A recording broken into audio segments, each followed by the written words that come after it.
Hey friends, I want to talk. I'm going to start all over. Just keep it going. Just keep it going. Okay. I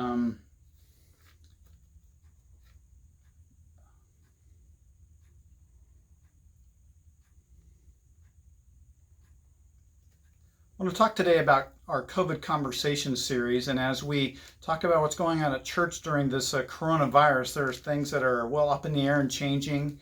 And many of you have difficulties that you are facing as well. As a church, let me tell you some things that are happening during this time. First off, I want to remind you that we're having our YouTube premiere on Sunday mornings at 10 a.m. And then if you come to the campus, our service is one service at 10 a.m. and the chairs are socially distanced. And we have about 100 people that are coming. So about maybe 15% of our church shows up on Sunday morning. And the rest of you are joining on YouTube, and that's terrific. Now then, a couple things that we are setting up a great big tent right now on the front lawn because our kids ministry is going to use it for a kids camp, and that will be exciting, and we'll see how many kids show up, and it should be just terrific. They're going to have what they call powwows for an hour or so. It's a hybrid thing where some of the VBS is online and some of it is in person, and I think that will be very exciting. But we're going to leave that tent up all the way through August, and hopefully our plan is, which sometimes these things change every day, but our plan is to have some family services on Sunday morning outdoors so that families can perhaps come to church together and there can be social distancing and those things as well. I think one of the most important things right now is that we find ways to connect with each other.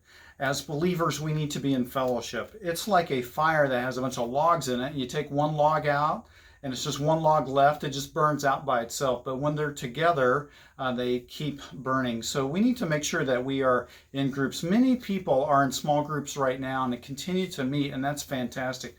My group continues to meet that I'm a part of. I come here on certain mornings of the week, and there are groups that meet here in the church, or sometimes in the evening. There are other groups that are meeting here inside our church building. So groups are still happening.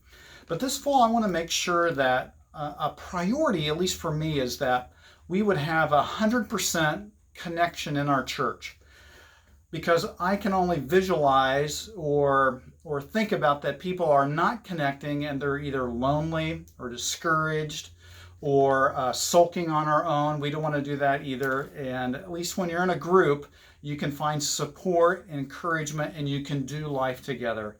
So one of the things I'm going to be asking people over the next couple of months is simply this: will you step up to the plate and lead a group for us? We need more group leaders right now, more than ever, because we want to make sure that people have a place to connect. Whether that group is on Zoom or in person or one-on-one groups, we just want to make sure that people are feeling connected to other believers. If you're that person and you can step up to the plate and help lead groups, just send me an email, let us know. I'll be talking about it more in the oncoming weeks. In the meantime, I hope that you get to see me on YouTube Premiere or in person on Sundays, and I look forward to the time in the future when we can be together again as a church. Thanks.